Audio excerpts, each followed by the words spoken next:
Hello everyone. Tonight we descend, quite literally, into one of the most unpleasant jobs history ever produced. You're standing in a shadowed alleyway behind a medieval tavern. The air smells ripe. Someone hands you a flickering torch, a bucket that's seen too much, and a long-handled scoop. Congratulations. You're now a Gong farmer, the person responsible for clearing out cesspits, privies, and all those lovely gardens of waste beneath the homes and castles of the Middle Ages. Before you settle in, take a second to like the video and subscribe, but only if you truly enjoy the stories. Let me know in the comments where you're listening from and what time it is. It's always a joy watching bedtime wander the globe. So, get comfy, blanket, pillow, whatever helps, and let's drift into tonight's story together. Your shift begins long after everyone else is asleep. That's the rule. No daylight dung hauling. It offends the delicate sensibilities of those with chamber pots full of yesterday's stew. So you trudge through the cobbled back streets in the dark, your boots sticky with last week's rain and whatever's seeped up from the drains. Your destination: a latrine behind the baker's shop that hasn't been cleaned in months. The neighbours have started complaining about flies the size of walnuts and a smell that makes bread rise prematurely. And here's the catch: you're not just grabbing surface scraps. Oh no, you'll be going in, down into the pit. That's what the long rope is for, and why you always carry a partner with decent upper body strength and a stomach of steel. If you're lucky, they'll also have enough teeth left to whistle in case something goes wrong. This isn't glamorous work, and nobody pretends it is. The term Gong farmer comes from Gong, a Middle English word for dung, but that makes it sound quaint, like you're a rural artisan of manure. In reality, you're the waste removal system in a society that doesn't yet understand bacteria, but somehow knows exactly what smells foul enough to flee from. One hand clutches your bucket, the other grips a slippery, wrung as you lower yourself into the pit. Immediately, your nose protests. It's not just the stench, it's the heat. Warmth radiates from the muck, mixed with rot and ammonia. You try breathing through your mouth, but that's worse. Now you taste it, and yet, somehow, people did this night after night. Historians still argue whether the job was always forced upon the poorest, or if some actually volunteered for it.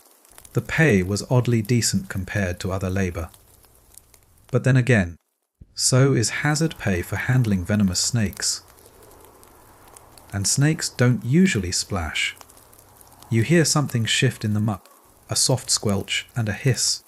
Rat, cat, something else entirely. Either way, it's moving away, which is a relief. You take a step, and your boot sinks with a sound that can only be described as chewy. Still, you scoop and dump, and over time, the rhythm settles into something weirdly meditative. It's just you, your thoughts, and about 800 years of human waste. You wonder what that night had for dinner last week. You wonder what you're doing with your life. Then something unexpected happens.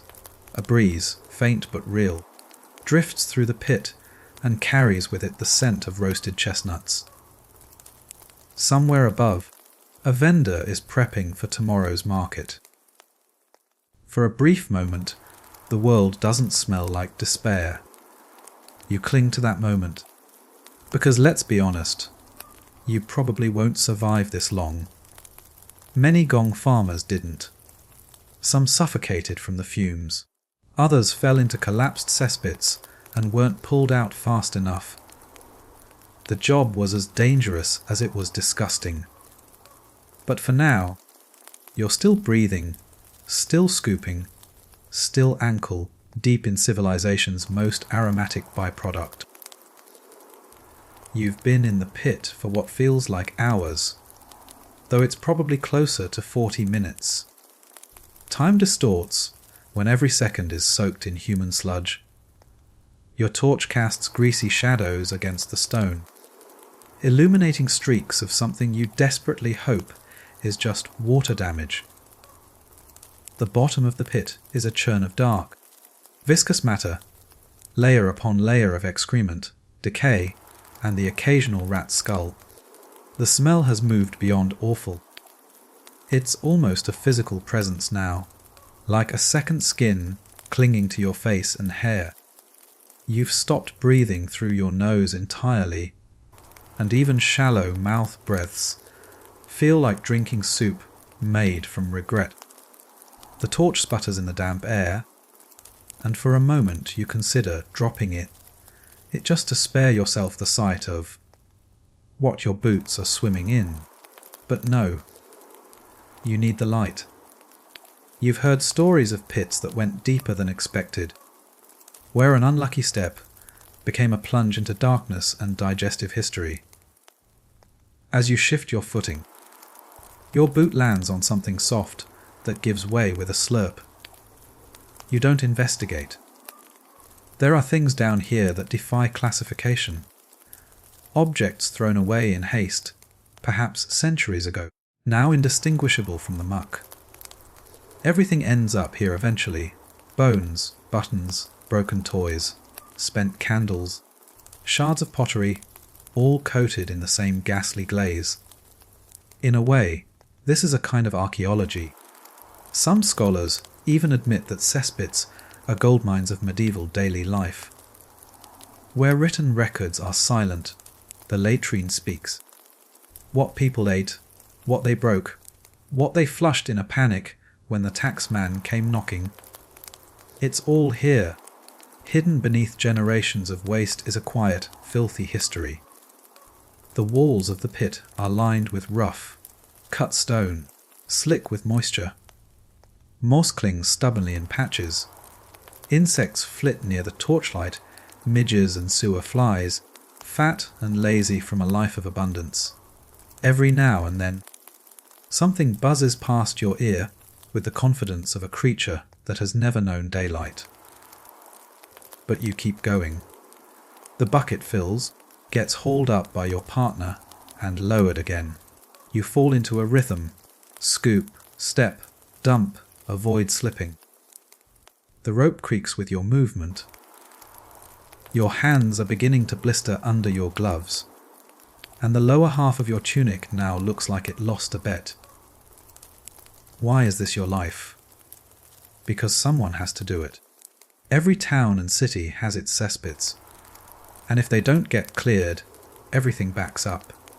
In the worst case scenarios, that meant waste overflowed into basements, wells, or even the streets.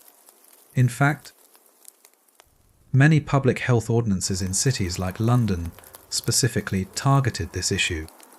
Some required latrines to be at least 100 feet from wells. Others mandated cleanings every so many months.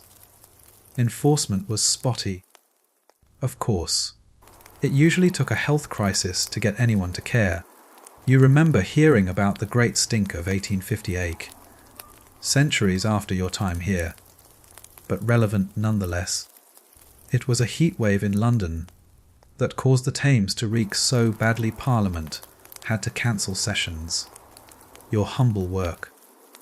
A necessary precursor to preventing that sort of aromatic apocalypse. There's a squelch behind you. Your partner's dropping off another empty bucket. He doesn't say anything. You don't either. Gong farmers weren't exactly known for their conversation. Most of the time, you worked in silence, partly because of the smell, and partly because the fewer words exchanged down here, the better for your soul. Historians still argue whether Gong farmers were pitied or despised. Some sources suggest they were paid enough to live decently, even own property. Others say they were barred from entering certain establishments, taverns, inns, and sometimes even churches, because of their association with filth. The truth, like much in the pit, is murky. You lean your shoulder into the wall for balance and feel it, movement. Not something alive. The stone itself. A shudder. The pit is shifting. That's your cue. You shout up, a short grunt that means pull me now. The rope tightens. You grab on. Bucket. Scoop. And pride forgotten as you scramble upward like your life depends on it. Because it might. Your head emerges into open air, and though the night smells like smoke, fish, and unwashed humanity, it feels like a mountain breeze. You climb out fully and collapse next to your partner, breathing deeply. Well, not too deeply. The pit behind you groans as a section of wall gives way and a wave of slurry sinks lower into the earth. Close call. You'll mark that spot on your chart later, assuming you can read the chart through all the stains. You lie there for a minute, flat on your back in the alley beside the pit, arms splayed like someone who's just survived a small war. Your partner gives you a sideways glance, shrugs, and starts coiling the rope again. No words needed. He's seen it before.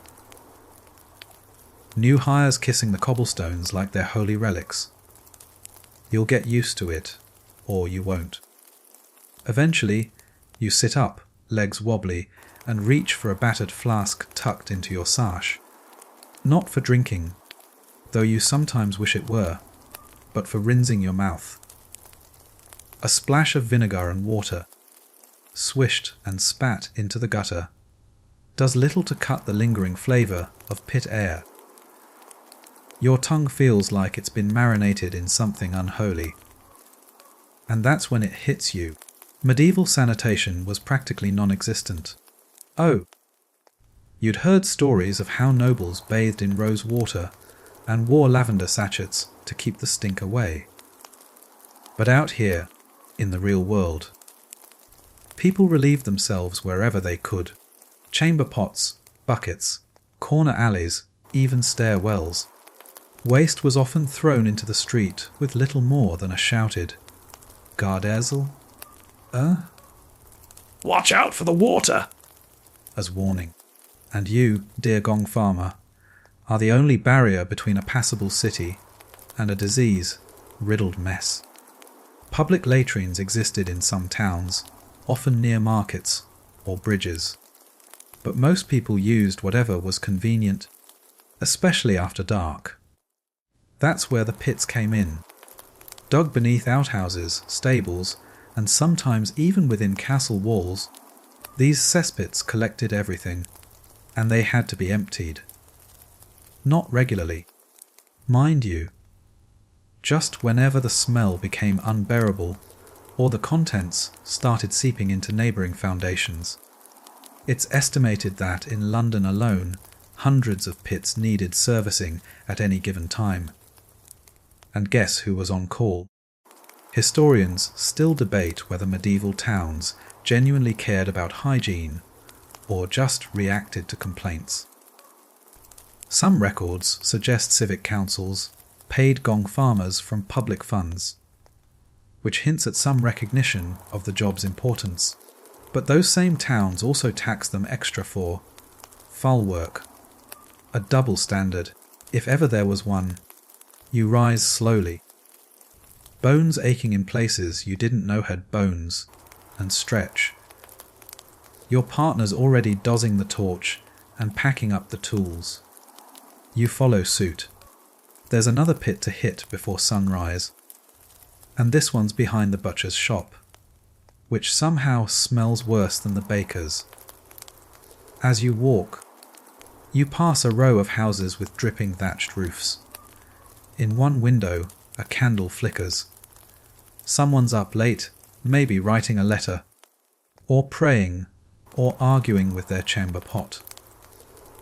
You wonder if they even know what's beneath their floorboards. Do they care? Would they care if they knew the risk? Because let's be clear, uncleaned pits were disasters waiting to happen. Waste leached into water supplies, attracted vermin, and served as a breeding ground for disease. Plagues didn't just waltz in from nowhere, they had help. Poor sanitation was the open door. One particularly charming issue was the way cesspits could interact with wells. If a pit collapsed or flooded, its contents could seep through soil and contaminate drinking water. Suddenly, the entire household was sick, and nobody understood why.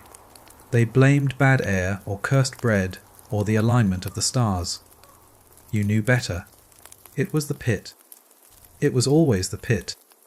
You reach the next alley.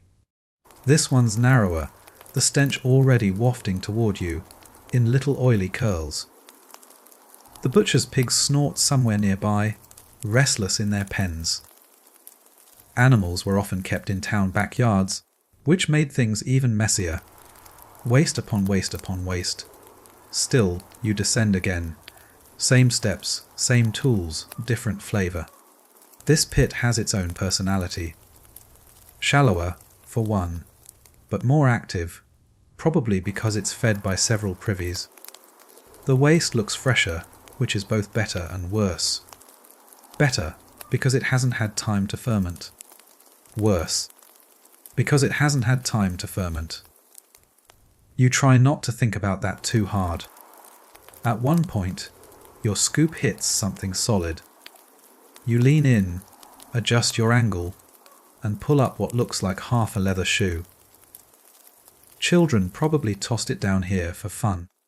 Or maybe someone panicked during a break in and thought, "This is the best hiding place I can find." You toss it aside, keep scooping.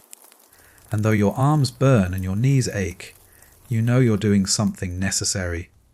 Disgusting, yes. Dangerous, definitely. But vital. When the pit's finally cleared, you climb out, breathing like someone who's just outrun a bear. Your partner hands you a rag soaked in mint water to wipe your face. It helps, barely. And as the sky begins to pink with dawn, you realise you've got a few more stops to make before rest. No one else is going to keep the city from drowning in its own filth. The sun isn't quite up yet, but the birds are making a half-hearted effort. Somewhere in the distance, a rooster croaks out a call like it's just remembered it exists. You, on the other hand, haven't forgotten where you are.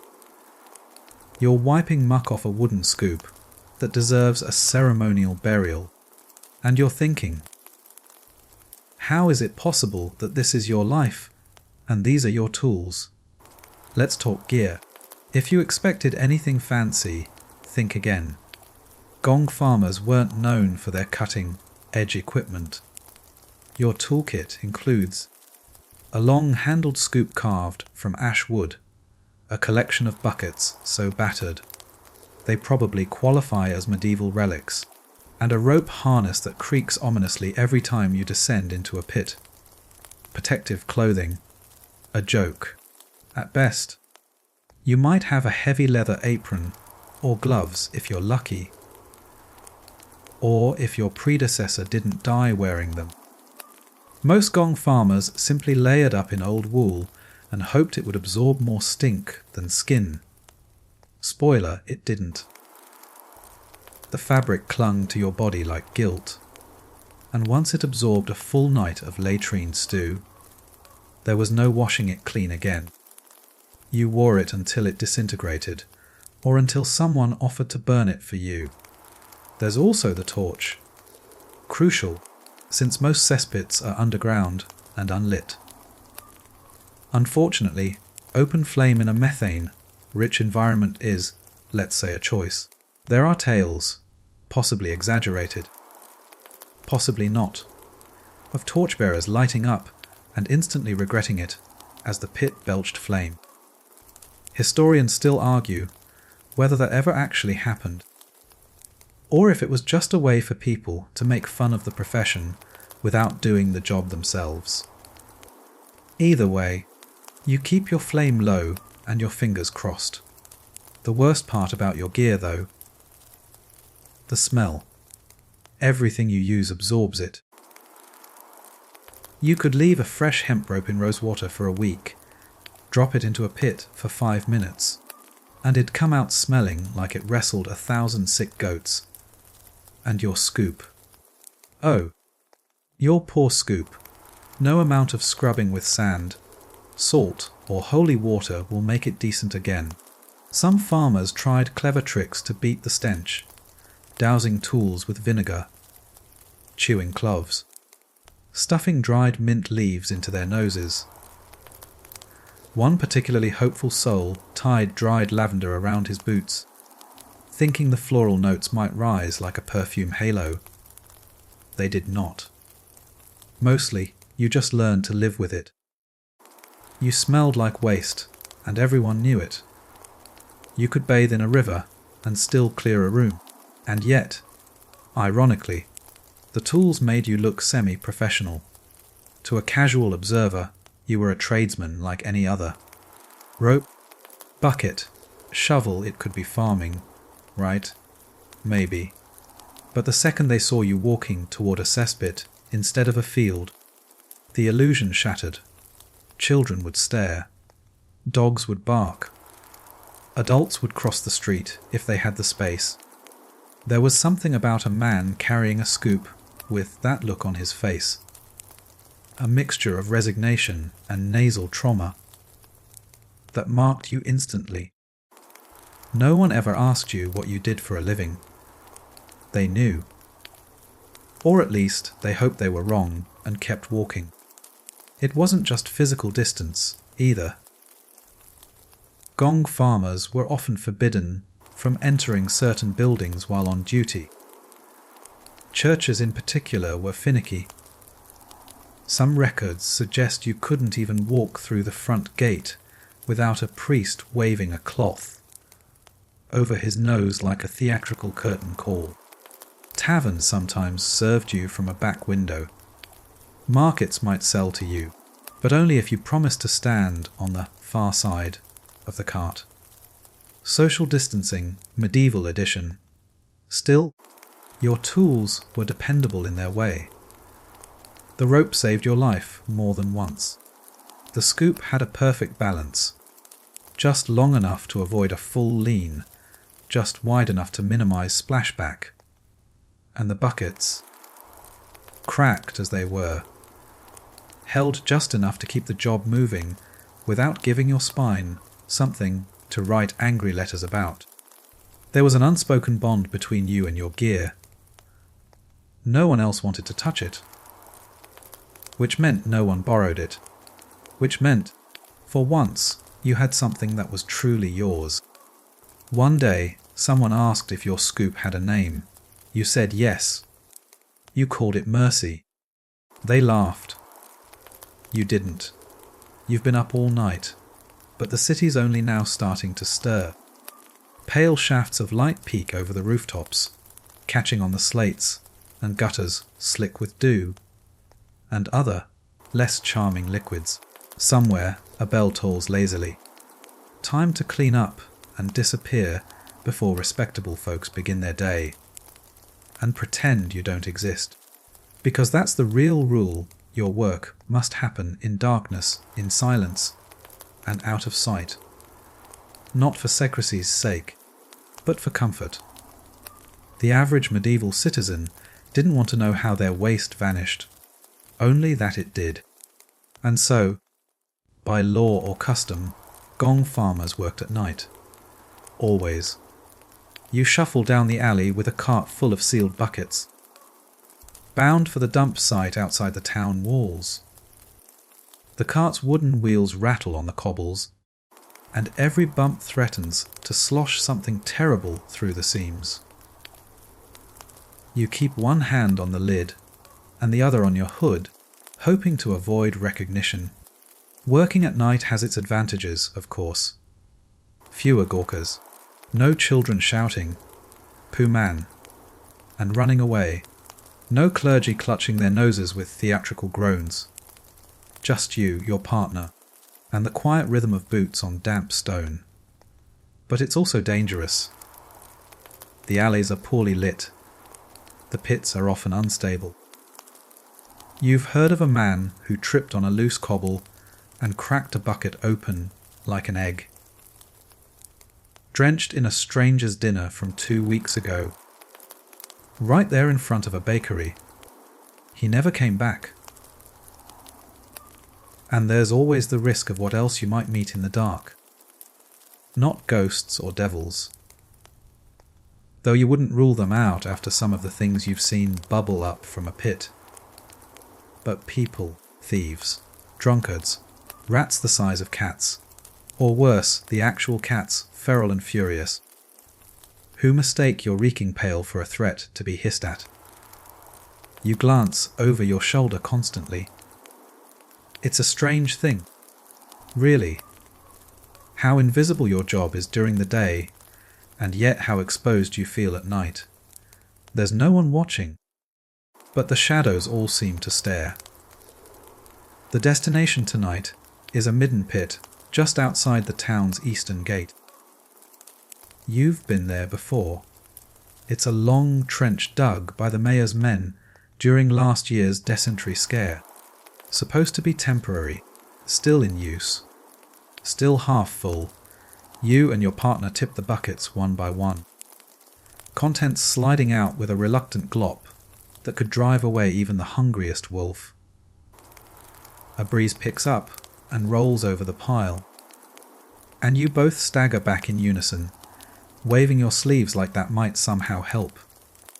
Spoiler, it doesn't. Here's a fun fact. Medieval cities didn't have sewers, not real ones, not like the Romans did centuries earlier. In many places, human waste was managed entirely through cesspits and dumping. Some towns had rudimentary gutters or channels, sure, but they often doubled as walkways, animal pens, or, occasionally, makeshift fishing spots. Fish you'd never eat, hopefully. Cities like York and London had rules about night soil disposal. But enforcement was another matter. Citizens were technically fined if they dumped waste into the street. But if it was dark and no one saw, out the window it went. That's why your job was both necessary and never truly finished.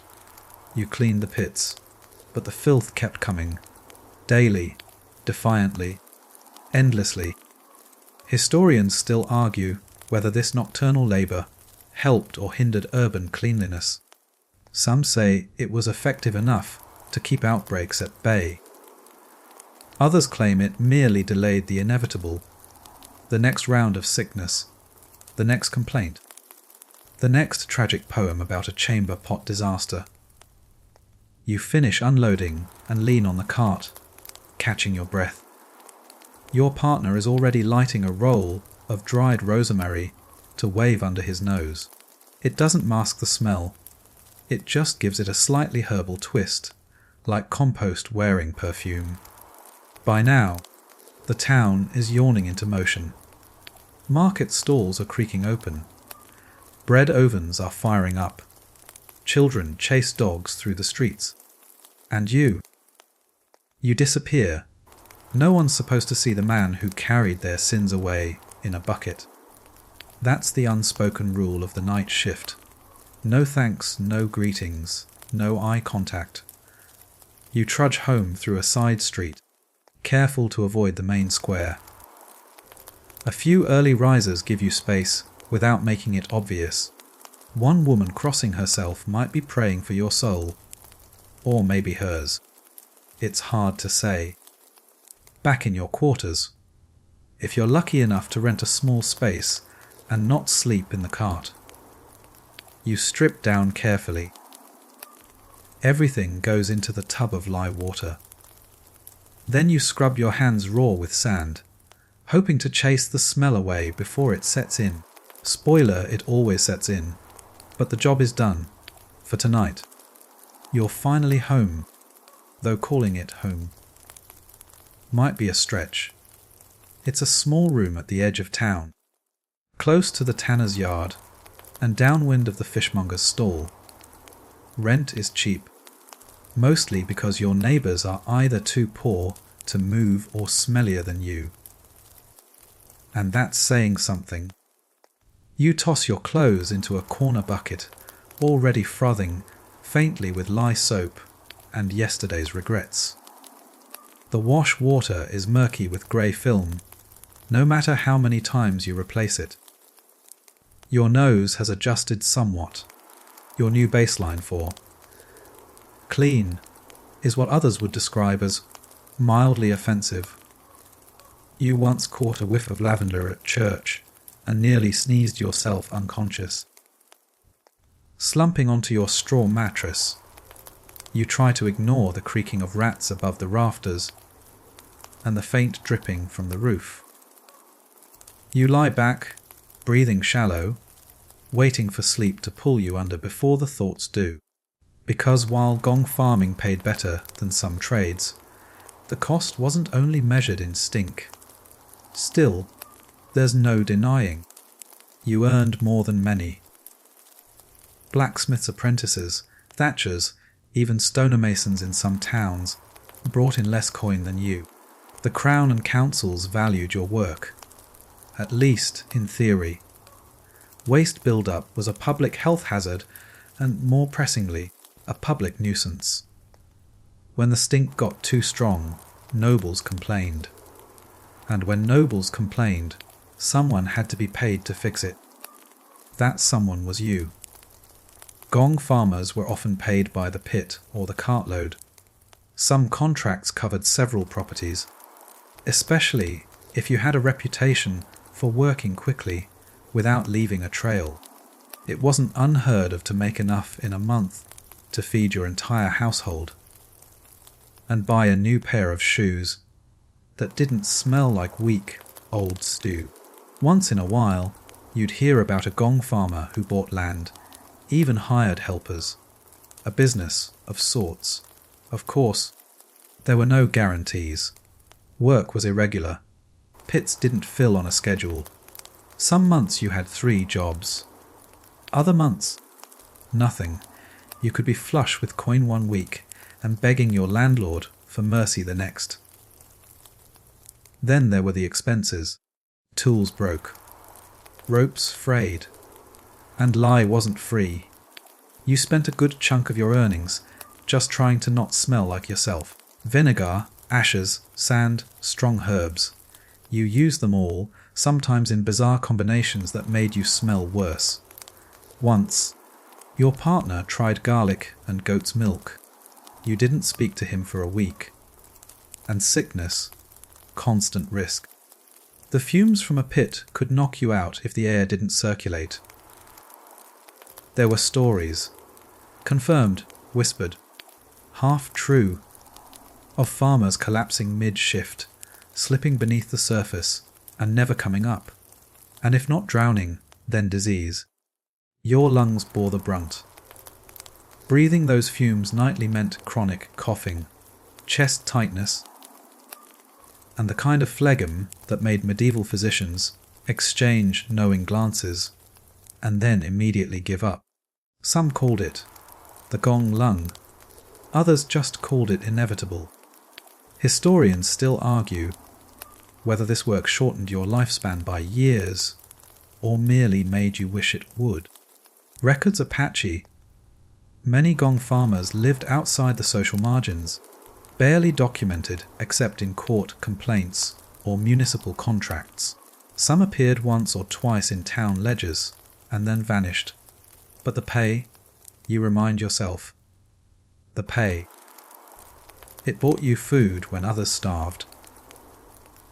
It let you send your child to learn a trade, hopefully one that didn't involve human waste.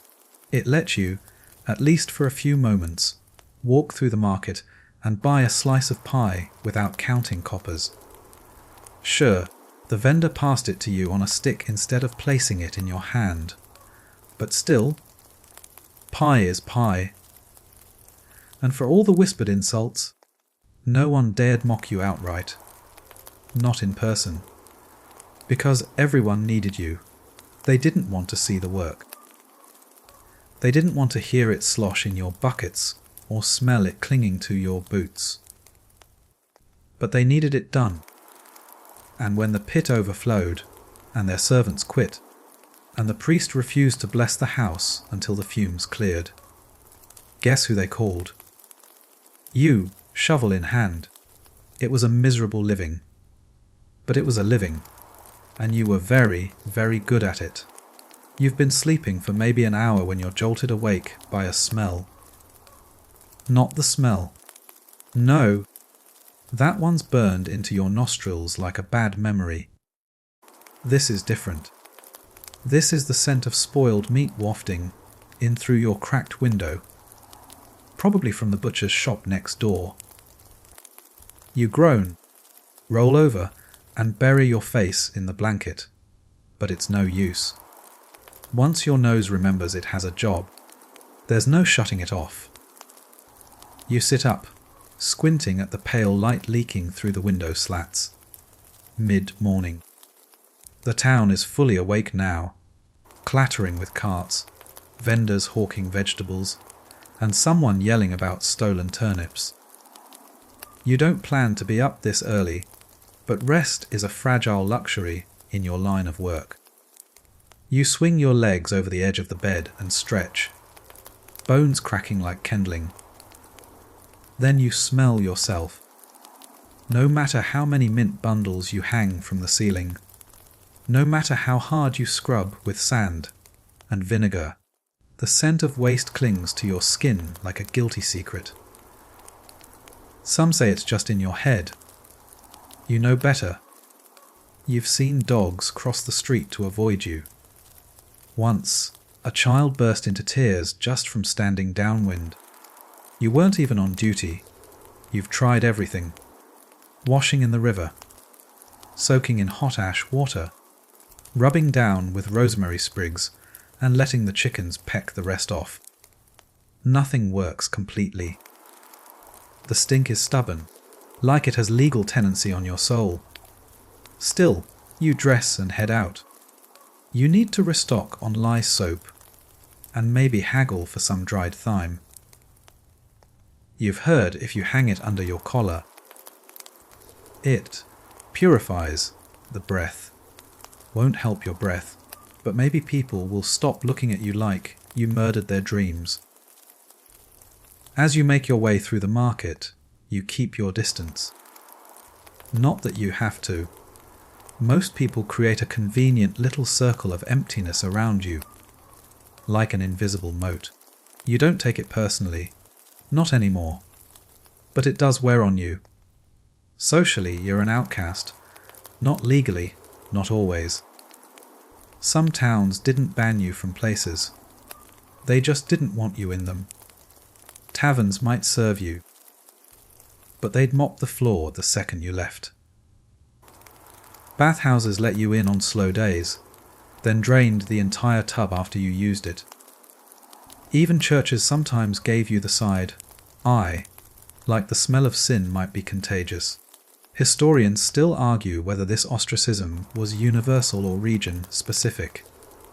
In some cities, Gong farmers had small communities where they supported each other, shared tools, stories, maybe even meals. Elsewhere, they lived alone, shunned except by those who needed their services and paid accordingly. You reach the soap vendor, who nods politely and slides your usual bar toward you with a stick. No offense intended. It's just better that way.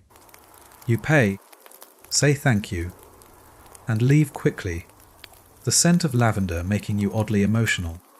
It's moments like this that make you wonder how other people live. The candle maker, the miller, the boy who sells eel pies. None of them carry this stink. They can chat with their neighbours, go dancing in the square. Sit in a tavern without everyone holding their breath. Must be nice. You once tried talking to someone in a tavern. A mason, you think. Friendly enough. Until you told him what you did. He didn't recoil exactly. Just went quiet.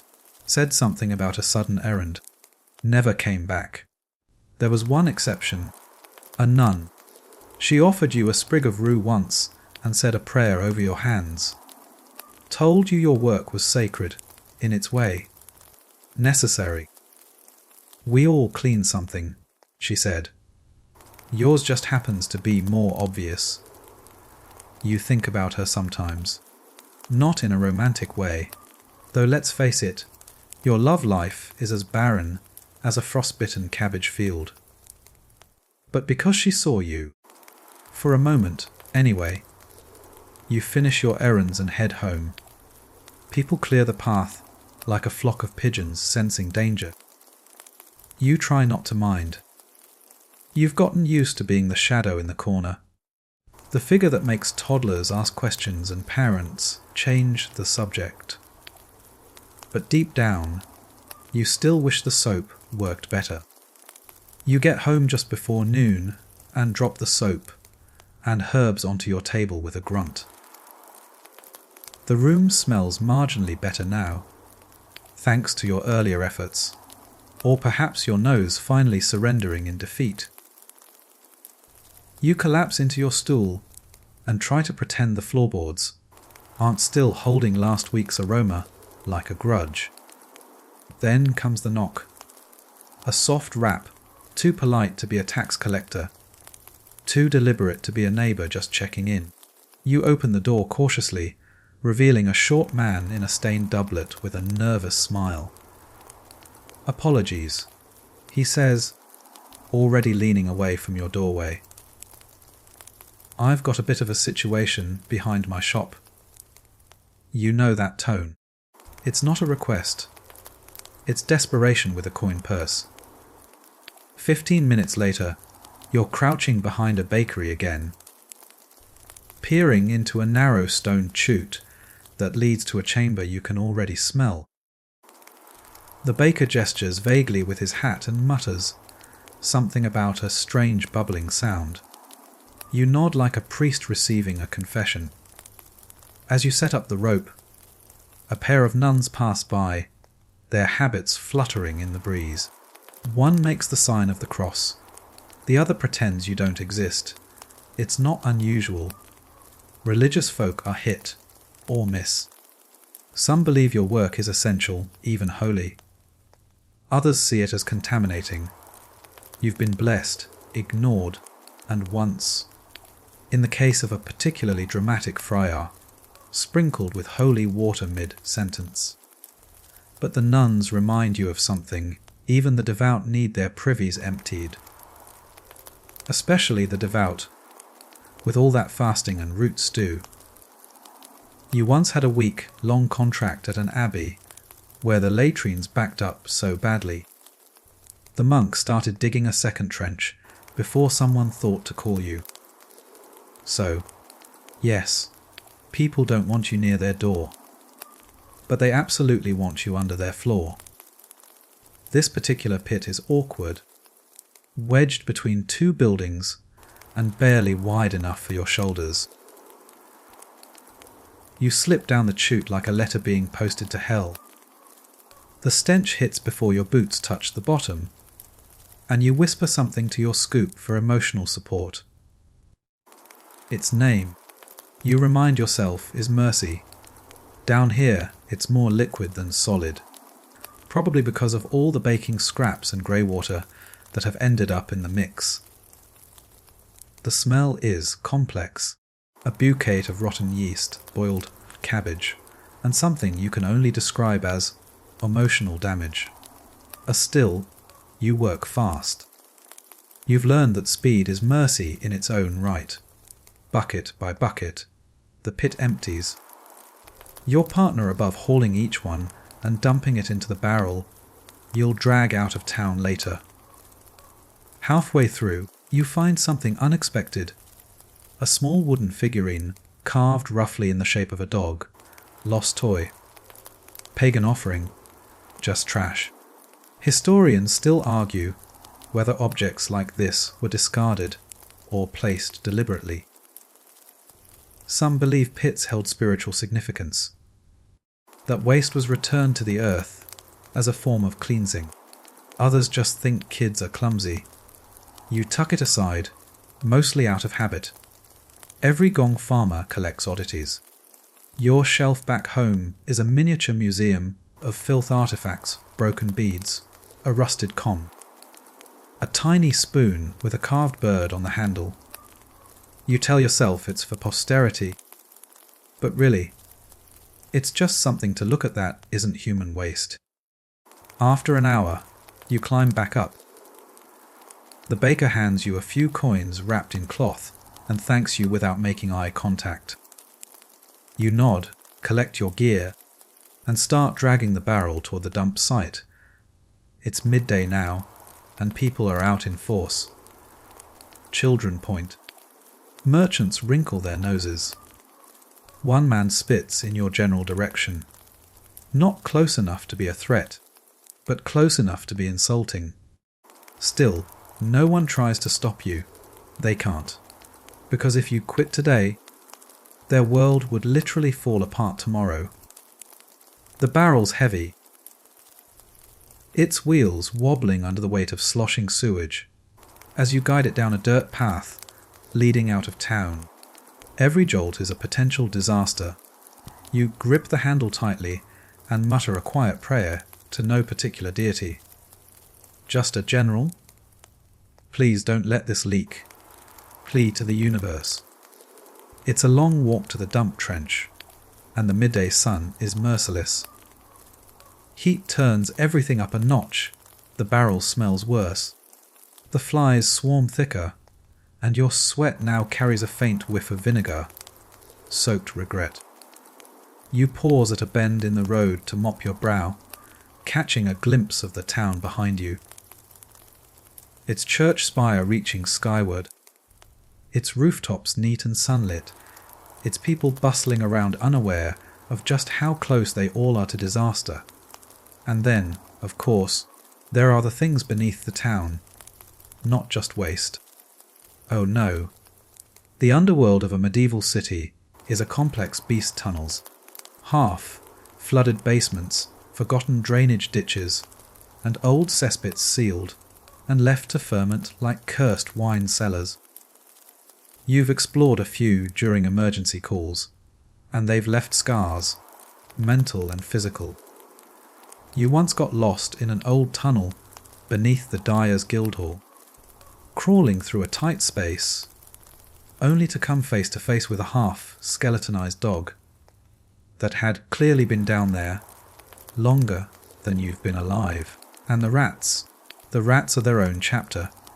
They own the underground. Fat, fearless, well fed. You've had nights where 2 or 3 scurried past your head while you worked.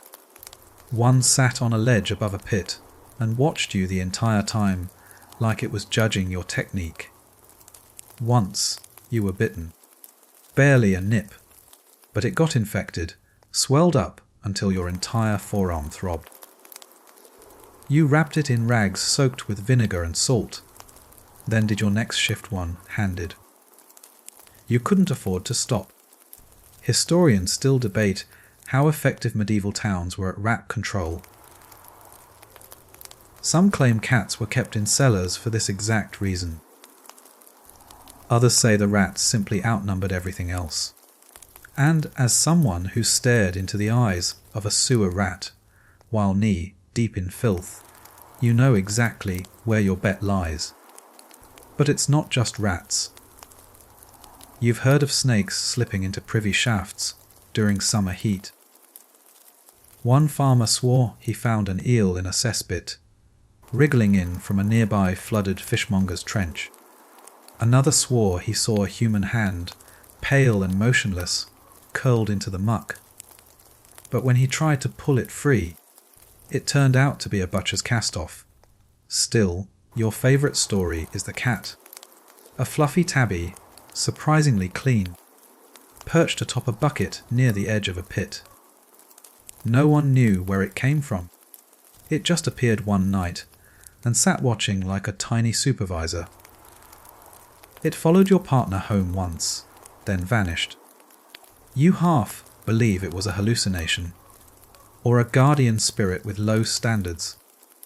The barrel finally reaches the trench. You unload it carefully, tilting it with slow, practiced precision to avoid splashback. The waste hits the bottom with a sickening squelch, joining the rest of the town's hidden sins. A cloud of flies rises in protest. You wave your sleeve and step back. You take a moment to breathe. Not deeply, of course, but enough to mark the end of another run. And it's during these moments, just after dumping a cartload of human horror, that you sometimes think strange thoughts. Like, what if I was meant for something else? Or, how many layers of society sit above me right now, all pretending I don't exist? But most of the time, you just think, I hope I didn't forget anything in the pit. You've heard of accidents. Buckets dropped. Tools lost. Once, a man dropped his pouch of coins while adjusting his belt. He climbed down after it. He didn't come back. As you push the empty barrel home, your partner joins you at the crossroads. He's chewing on something tough and stringy, probably dried eel skin, his favourite snack. He nods. You nod back. That's about the limit of conversation most days. You don't talk much about the things you see in the pits. Some of it is best left in the dark. And besides, no one else wants to hear about it. Even if they should. You get home just in time to beat the heat, the kind of mid-afternoon sun that makes even clean folk stink. You slip inside, shut the door, and lean your back against it like you're bracing for a siege. Which, in a way, you are. Against odor, against memory, against the quiet weight of your job pressing down like a damp wool blanket. You strip and scrub. Again, you've gotten your routine down to an art vinegar wash, ash rub, mint sprig under each arm, change of tunic. The water turns cloudy almost instantly. You dump it out the window into the alley, where even the stray dogs avoid the puddle. Then you sit at your little table, light a beeswax candle, and start patching your gloves. Again, the seams fray faster these days. You've had to repair your tools more than you'd like. Scoops cracking, buckets warping. The stench seeps into the wood, weakening it. You've considered switching to iron tools, but they're heavy, expensive, and rust faster than you can pay the blacksmith. It's a quiet moment, just you, the stitch, and the occasional squawk of a chicken outside, until someone starts pounding on your door, like they're trying to evict the devil. You open it to find a constable and a man in a wide, brimmed hat with a pinched expression. You're the Gong farmer. The constable asks, already wrinkling his nose. No point denying it. They lead you through the streets. Broad daylight, no chance to hide. People stare. A child points and giggles. You recognize the boy from the market. You once saved his toy horse from a pit. You wonder if he remembers. You're brought to the Guildhall. Rich folk. Fancy shoes. Perfume sleeves. And one very blocked latrin, apparently. The cesspit beneath the scribe's quarters hasn't been emptied in nearly a year. Something shifted. The smell became unbearable. And now the parchment scribes are threatening to strike. Yes, there's a literal paper crisis because nobody wanted to deal with the chamber beneath the writing room. You're shown the entry, a narrow tunnel behind a woodpile, half concealed and stuffed with cobwebs. The smell hits like a hammer. You don't even flinch anymore. As you set up your rope, a young apprentice watches from a distance, nose pinched, eyes wide. "Is it true," he whispers, "that someone once drowned in one of these?" You nod. You don't elaborate. You climb down and find yourself waist deep in the remains of scholarly digestion. It's layered, like a compost cake. Dry crust on top, soft stew below. Parchment scraps float near the edges, rough drafts likely. One still has half a poem about springtime. How fitting. In the dim torchlight, you make out the glint of something odd, metal. You fish it out carefully with your scoop. It's a small coin, possibly dropped from someone's belt. While they squatted, you pocket it. Occupational perk. Then comes the hard part, clearing the blockage. It's a mass of compacted waste, straw, cloth, and what might be an old boot. Jammed into a corner like a cork. You jab it with your scoop. Nothing. Again. Still stuck. You brace yourself and kick.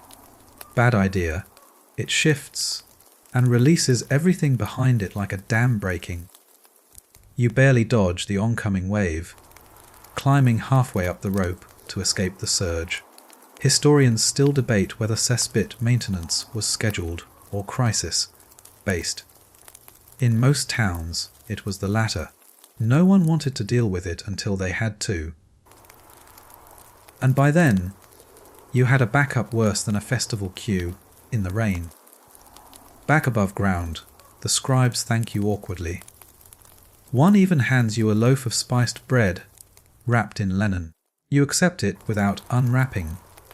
You'll eat it later, after a good rinse, maybe two. You walk home again, slightly richer and slightly more tired. As usual, on the way, you pass the same boy from earlier. This time, he doesn't point. He just nods. Like maybe, just maybe, he understands that someone has to clean the bottom so others can write at the top. You're halfway through your loaf of spiced bread, now properly washed and marginally edible. When someone knocks on your door again, you sigh. For a job everyone avoids talking about, it certainly keeps you busy. This time it's not a constable. It's your neighbour Tom, the tanner's apprentice. He lives 2 doors down and, by virtue of working with rotting hides and lye, is one of the few who doesn't flinch when standing near you. "Got a favour," he says, holding a lantern and looking sheepish. "My master's privy. Something's blocking the outlet. Overflowed during morning prayers. You got time?" You do. Mostly because if you say no, he'll probably try to fix it himself and die face, first in a pit. So, after another reluctant bath and a fresh tunic, you're trudging toward the tannery, past racks of drying skins that flap like ghosts on laundry day. The privy in question sits behind the curing shed. Its old, stone base, wooden frame, and a narrow shaft that drops down into a cesspool you wouldn't wish on your worst enemy. You lift the hatch, peer inside, and recoil slightly. Not from the smell, you're past that. From the buzzing. Flies. So many flies. You've seen battlegrounds with fewer casualties. Dom lights the lantern and holds it above the pit. You both stare into the swirling, bubbling mess, and he says, without irony, "I think something's alive in there." You look at him. Like what? Don't know. Something big. You sigh. Grab the scoop. Moments like these make you wonder if the job isn't just gross, but also weirdly cursed. You've encountered all sorts of surprises in cesspits. A perfectly preserved chicken bone. A child's doll with one eye. A length of chainmail inexplicably wedged between 2 rocks. Once, a human tooth embedded in the muck wall like a very sad decoration. This time, though, the surprise is very much alive. You feel the resistance immediately. Something shifts when your scoop nudges it. It sloshes. It growls. Or maybe that's Tom's stomach. Either way, something moves. You fish it out. A sack. Old and frayed, tied tight with rope. Heavy, and definitely squirming. Thumb goes pale.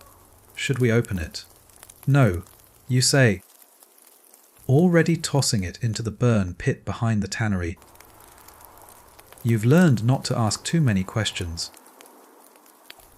You've also learned that if you find something squirming in waste, it probably doesn't want to be your friend.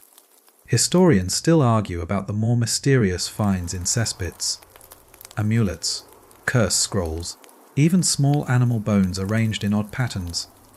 Were they trash, rituals, accidents? Some scholars believe pits doubled as dumping grounds for unwanted magic. Others say that's nonsense, just coincidence and poor hygiene. But when you've pulled 5 wax dolls from 5 different pits, all stabbed with iron nails, it's hard not to wonder.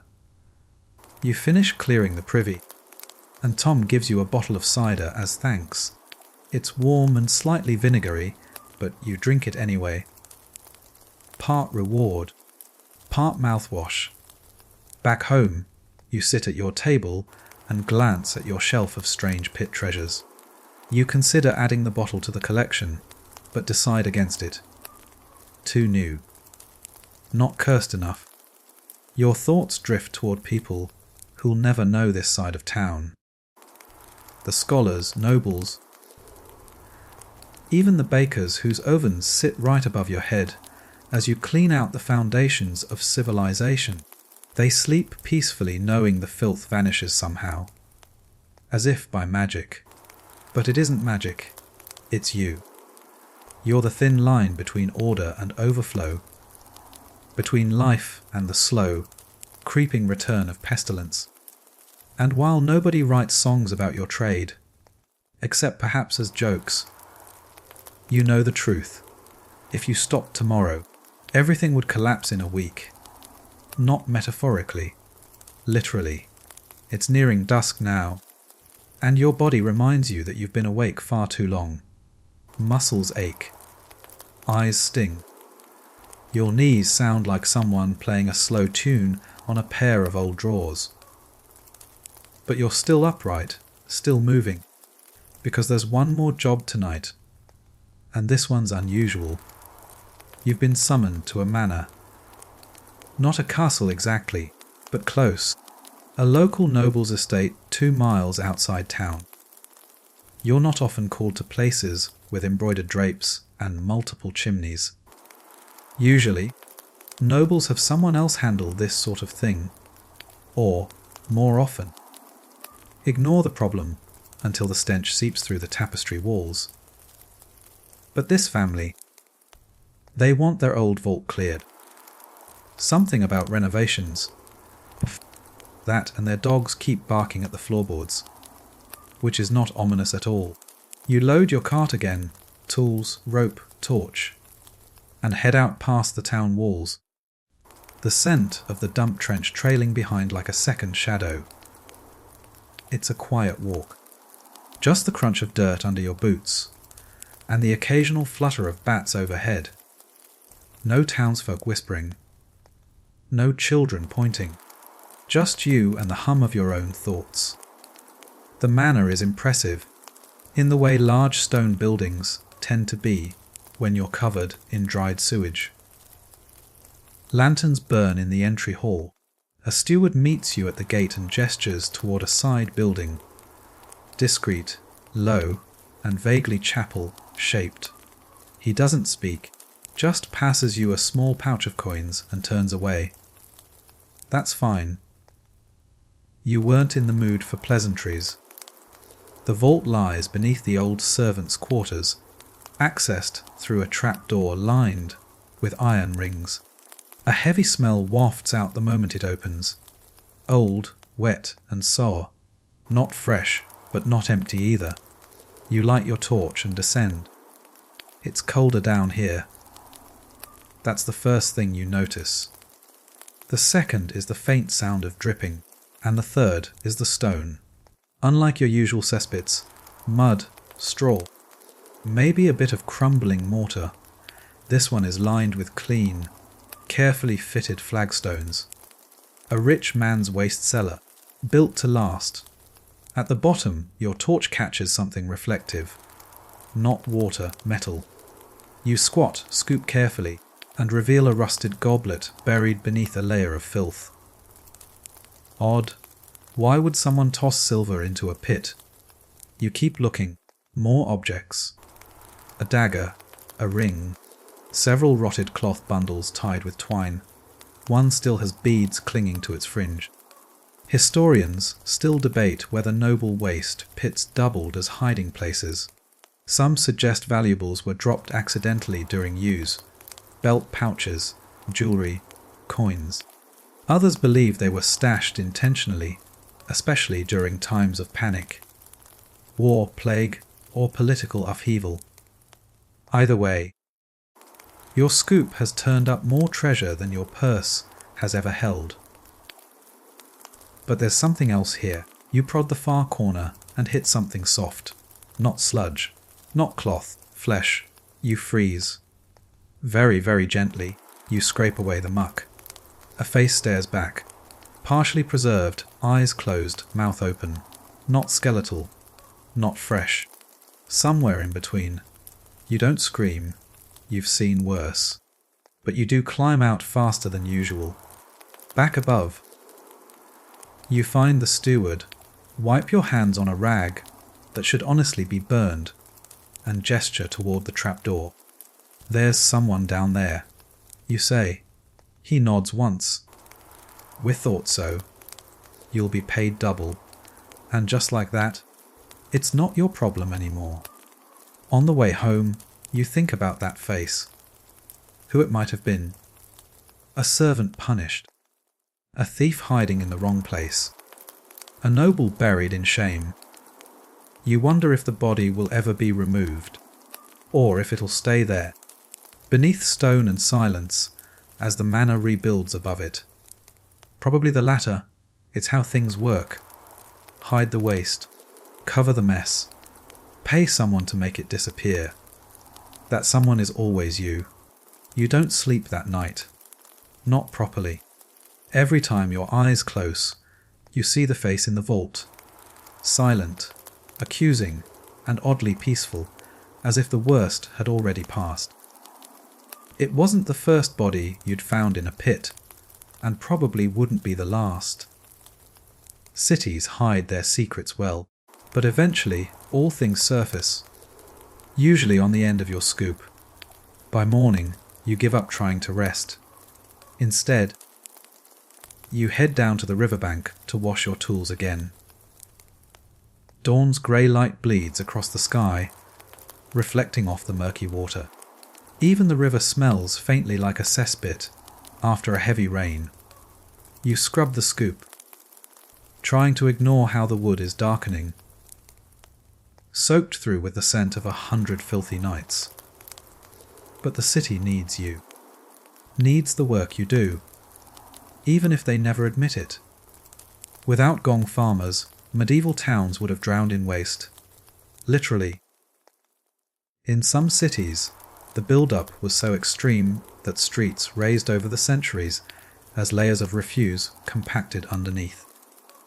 Archaeologists would later marvel at the depth, never quite grasping how truly disgusting it all was in real time. Historians still argue whether Gong farmers held any real respect. Some say yes. Documents from medieval London list Gong farmers alongside other skilled trades. Others insist your trade was always marginal, tolerated only because no one else wanted the job. Maybe it depended on the town, or the century, or just the mood. On your way back from the river, you stop at the market to buy some apples. Fresh fruit is a rare luxury in your life, and today, after last night's discovery, you deserve it. The vendor takes your coin gingerly, avoiding your hand. You ignore the look, pocket the apples, and walk away. Across the square, a street performer juggles knives, surrounded by an amused crowd. Children squeal with delight. Parents toss small coins into his hat. No one steps aside for him. No one wrinkles their nose.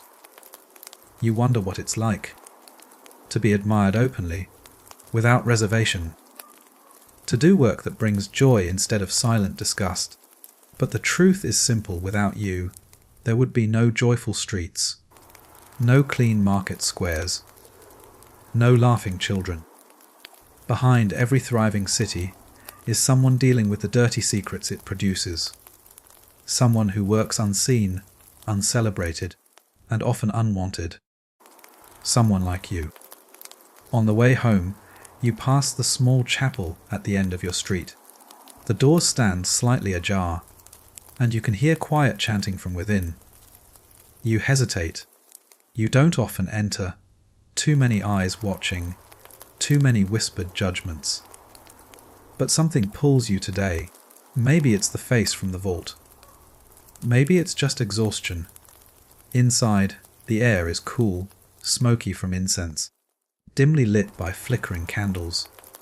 You sit at the very back, trying to make yourself as small as possible. No one turns. No one moves away. You breathe slowly, the chant rising and falling around you like a gentle wave.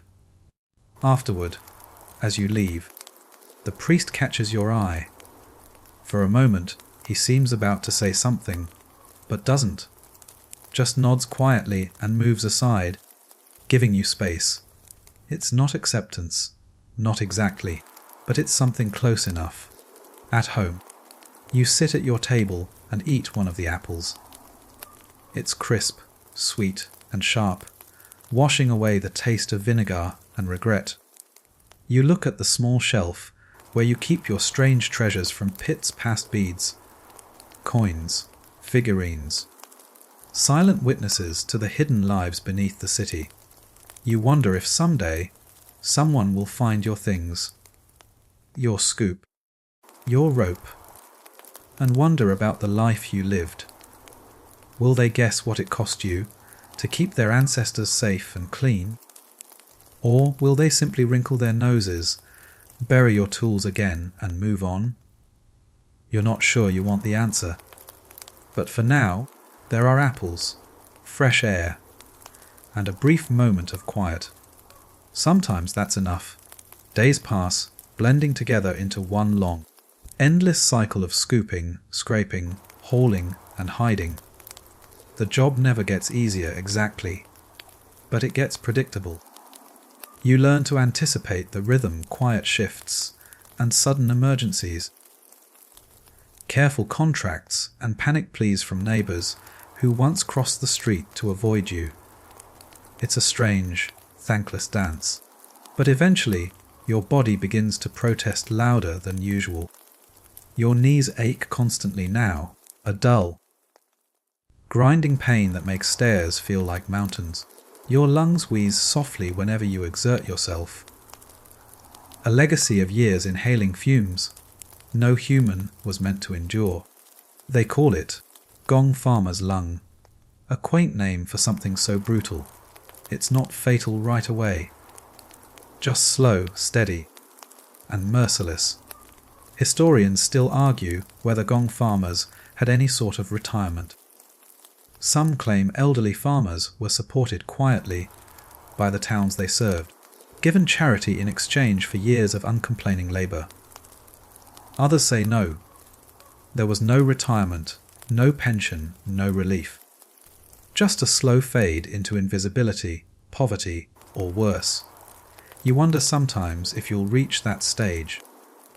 Will you limp quietly into old age, living on scraps of kindness and leftover bread? Or will you do what some older farmers do? Disappear overnight, leaving only tools and a whispered legend behind. There's an old story among your kind, told late at night around dump pits or in tavern corners, on the rare occasions you're allowed inside. It's about an elderly Gong farmer who walked out of town one evening, bucket still in hand, and simply kept walking. He never looked back, they say. Never slowed. Just walked until he found a place where no one knew him, where no one turned their face away at the smell, where he could finally breathe air untouched by human waste. It's probably just a story, but it's a comforting one. One morning, as you're limping home from another exhausting shift, you stop at the edge of town. The sun rises, painting the fields beyond the walls with warm gold and pale mist. It's beautiful. Too beautiful for someone who spends most of their life underground. You lean against a stone wall, rubbing your aching knees and coughing softly. A small child runs past, laughing. She stumbles, falls, then quickly gets up, her mother hurrying behind. The mother glances at you briefly, then away. No disgust this time. Just quiet acknowledgement of shared exhaustion. For once, you're not invisible. It's then you realize your time is limited. Your body is telling you clearly enough. Maybe a few months, maybe a year, but eventually you'll have to stop. The coughing won't let you work. The joints won't let you climb ropes into dark pits. And the townsfolk, well, they'll find someone else. They always do. You walk slowly home, sit at your table, and look at your hands. Cracked, calloused. Forever marked by grime. Hands that carried the city's secrets away, night after night. What will you do afterward? You're not sure. Maybe that long walk away from town isn't just a story after all. Maybe it's a plan. But for now, there's still work. And though your knees groan and your lungs protest, you'll continue. Because the city needs you, even if it never says so. Eventually the time comes. It isn't dramatic, no grand gesture, no ceremony. Just one night. After you haul your tools home, you know with quiet certainty this is it. Your joints have finally had enough. Your lungs won't allow another descent, and your heart quietly agrees. You spend the evening cleaning your tools one last time. Scoop, rope, buckets, and set them neatly by the door. They look worn but proud, survivors of countless battles beneath the city streets. You wonder briefly if someone else will pick them up, if another young face will soon wear the same exhausted expression you did on your first night. Your small room feels different now, somehow emptier and lighter at the same time. The shelf of odd treasures, coins, beads, figurines, seems brighter, catching the moonlight through your window.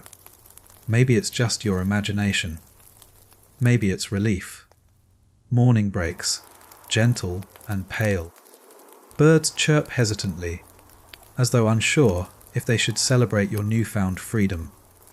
You step outside, inhaling deeply, not too deep, your lungs remind you, and feel the day's first warmth on your skin. For once. You're not rushing home before others wake, not hiding your face or the lingering stench. You're just standing there, breathing. Your neighbour, Dom, passes by, nods, hesitates, then smiles cautiously, taking a day off. You nod. Something like that. He chuckles knowingly, waves, and moves on. It feels almost normal. The question now is simple. What comes next? Gong farmers never really retire, at least not publicly. Some stay quietly in the shadows, helping newcomers learn the ropes. Others vanish altogether, becoming whispers in local lore. Historians still debate what happened to Gong farmers when their days ended. Did they receive quiet charity, or did they vanish into obscurity? No clear records exist, just faint traces, names fading into the margins of ledgers. They served quietly, then left quietly, as if dissolving into history itself. You decide to visit the chapel again. stepping through the open doors without hesitation. Candles flicker gently, incense curling in lazy spirals toward the vaulted ceiling. The priest sees you enter, offers a respectful nod, and continues quietly lighting candles. You sit in the last pew, shoulders relaxing, breath coming easier than it has in years. The incense mixes with distant smells from outside, bread baking, flowers blooming, and yes, the ever-present hint of waste. But today it doesn't matter. Today you're simply here. You think back over your years underground, the filth, the rats, the strange finds, the countless times you wondered if it was all worth it. And as you sit, you realize it was. Not because you'll ever be celebrated or thanked. Those days won't come. But because you made it possible for others to live their lives without ever worrying about the pits beneath them. And that's enough. Later, you wander slowly to the town gates.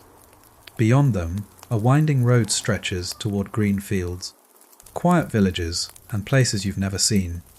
You pause. Looking back at the city you've spent your life beneath. A city unaware of how much it needed you, but one you served faithfully anyway. With a deep breath, you step forward. Your feet carry you away slowly, quietly, the rhythm gentle and steady. Behind you, the city's noise gradually fades into whispers and echoes, replaced by rustling grass, distant birdsong, and a breeze scented with something sweet and undefinable. You don't know exactly where you're going, but for the first time in years, the air is clear, your hands feel free, and your steps no longer drag beneath the weight of buckets and filth. Tonight, wherever you stop, you'll rest easy. You've earned it. The road ahead is peaceful, the sky gently darkening, stars beginning to flicker awake, one by one. Your pace slows naturally, matching the calm rhythm of evening. Your breathing softens, deeper now, easier without the weight of countless nights underground. As twilight deepens, you find a grassy spot beside the road beneath an ancient oak. You settle yourself slowly, feeling the earth beneath you, solid and comforting. For once your clothes smell only of fresh air and the distant scent of wildflowers.